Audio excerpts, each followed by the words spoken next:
Historia de la religión egipcia, parte 2. El Reino Nuevo. El Reino Medio se derrumbó en el segundo periodo intermedio, que duró entre 1650 hasta 1550 a.C. El país fue reunificado nuevamente por los gobernantes de Tebas, que se convirtieron en los primeros faraones del Reino Nuevo. El Imperio Nuevo, también conocido como el Imperio Egipcio, es el periodo de la historia del antiguo egipcio entre el siglo XVI a.C.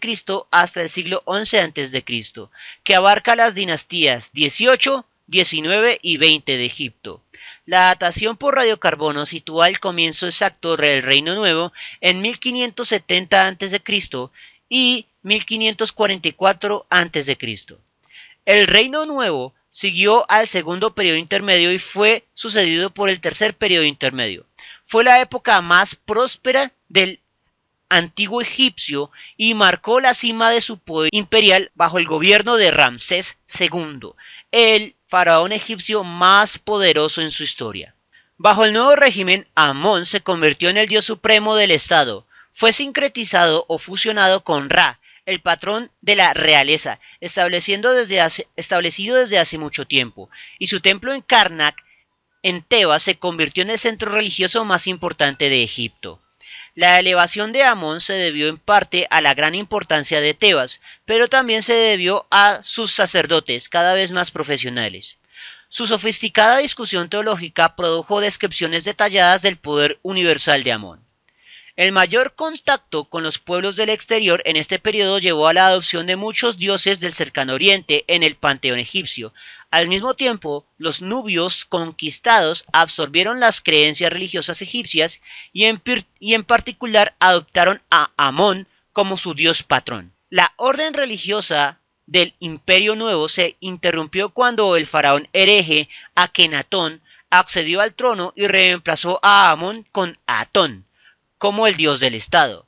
Finalmente, eliminó el culto oficial de la mayoría de los otros dioses y trasladó la capital de Egipto a una nueva ciudad llamada Amarna. Esta parte de la historia egipcia, llamado, lleva el nombre del periodo de Amarna, debido a su particularidad teológica. Al hacerlo, Akenatón reclamó un estatus sin precedentes. Solo él, el faraón, podía adorar directamente al dios Atón, y la población debía dirigir su adoración hacia él.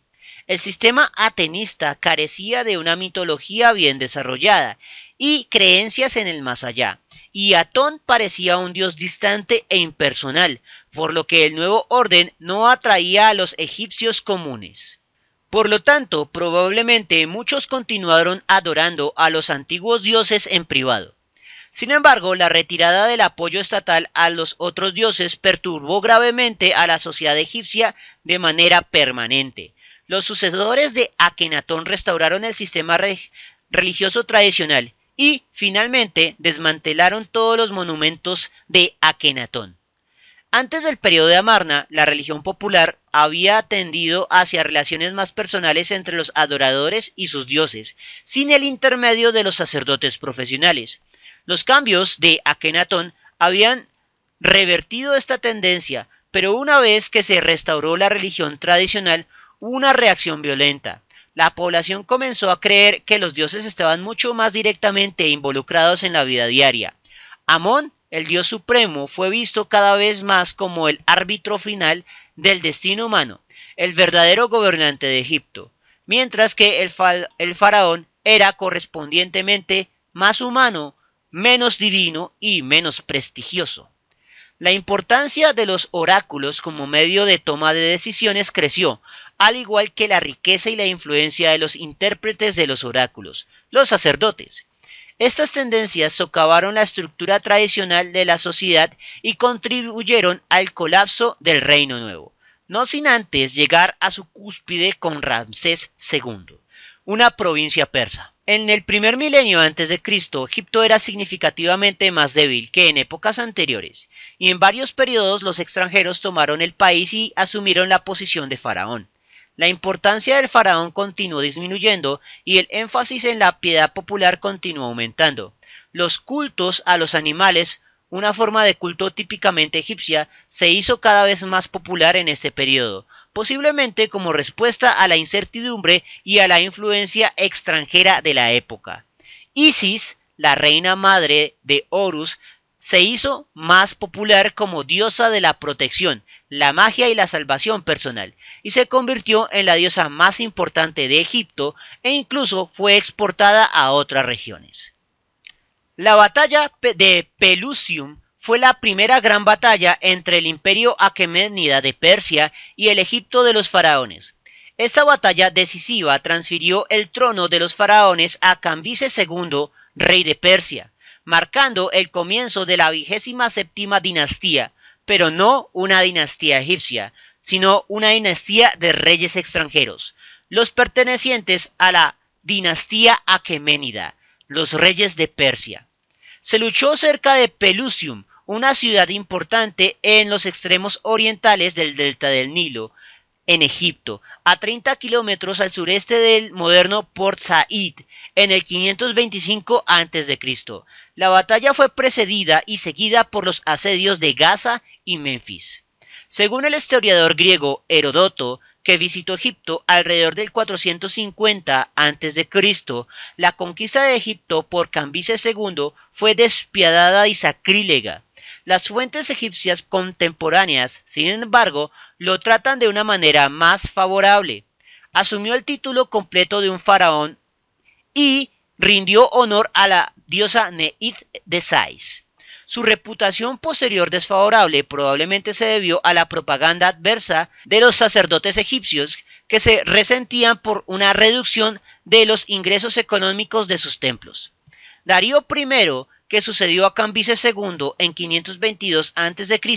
y gobernó como faraón hasta 486 a.C., fue tenido en mayor estima porque estaba preocupado por mejorar los templos y restaurar parte de sus ingresos económicos, y porque codificó las leyes como lo había sido en la época de Amasis. Estas posturas, que tenían como objeto ganarse a los sacerdotes y egipcios eruditos, fueron elementos de la estrategia del rey persa para retener a Egipto como una parte duradera del imperio persa. Egipto fue, junto con los oasis libios y de Cirenaica, formaron la sexta satrapía de Persia, cuyo sátrapa o virrey residía en Menfis, mientras que los gobernantes persas bajo su mando ocupaban puestos en las ciudades de todo el país. Bajo Darío I de Persia, la carga de impuestos sobre los egipcios era relativamente ligera y eficiente. Los persas ayudaron a la economía de Egipto a través de proyectos de irrigación y un comercio mejorado, reforzado por la finalización del canal al Mar Rojo. La derrota de Persia por los atenienses en la batalla de Maratón en 490 a.C.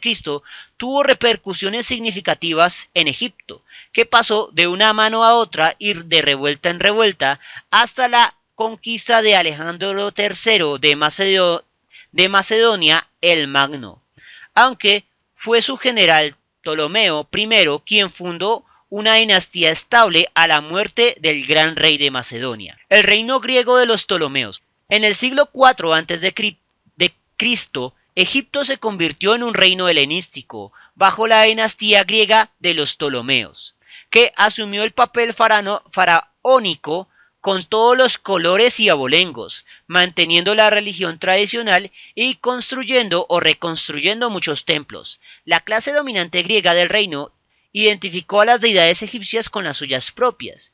De este sincretismo transcultural surgió Serapis, un dios que combinó a Osiris y Apis con características de las deidades griegas, y que se hizo muy popular entre la población gobernante griega.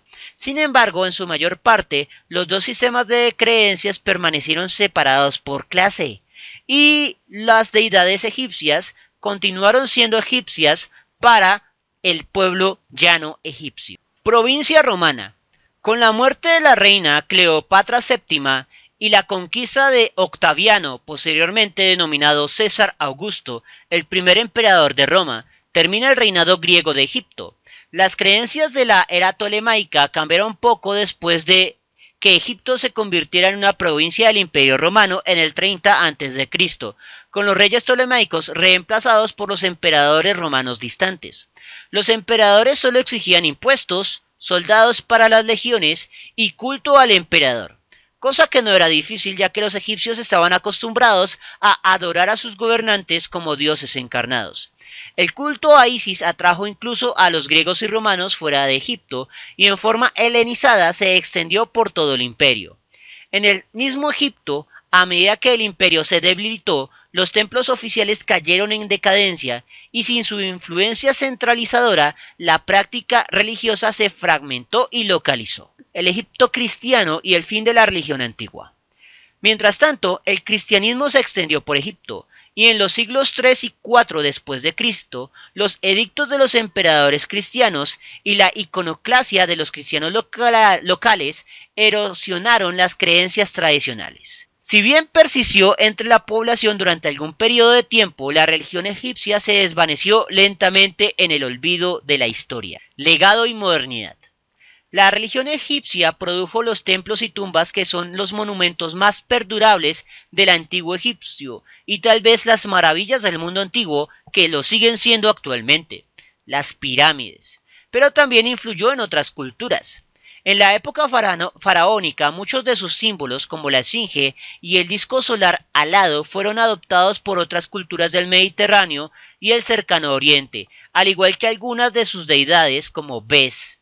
Algunas de estas conexiones son difíciles de rastrear. El concepto griego de Elysium, el paraíso, puede haber sido derivado de la visión egipcia del más allá. En la antigüedad tardía, la concepción cristiana del infierno probablemente estuvo influenciada por algunas de las imágenes del Duat, o infierno egipcio, que es su equivalente en la religión antigua. Las creencias egipcias también influyeron o dieron lugar a varios sistemas de creencias esotéricos secretos desarrollados por griegos y romanos, que consideraban a Egipto como una fuente de sabiduría mística. El hermetismo, por ejemplo, se deriva de la tradición del conocimiento mágico secreto asociado con los adoradores del dios Tot. Los rastros de creencias antiguas permanecieron en las tradiciones populares egipcias hasta tiempos modernos, pero su influencia en las sociedades modernas europeas aumentó enormemente con la campaña del emperador Napoleón Bonaparte de Francia en Egipto y Siria en 1798. Como resultado de ello, los occidentales comenzaron a estudiar las creencias egipcias y su historia de primera mano, y los motivos religiosos egipcios se adoptaron en el arte occidental. Fue durante esta época cuando François Champollion descifró la piedra Rosetta y los arqueólogos pudieron entender los jeroglíficos. Desde entonces, la religión egipcia ha tenido una influencia significativa en la cultura popular. A finales del siglo XX se formaron varios grupos religiosos nuevos bajo el término general de quemetismo, basándose en diferentes reconstrucciones de la religión egipcia antigua. Bien, eso es todo por el momento, espero que les haya gustado, y si fue así, no olviden suscribirse, darle like y especialmente compartirlo. Eso mantiene vivo a este canal y nos vemos en una próxima oportunidad.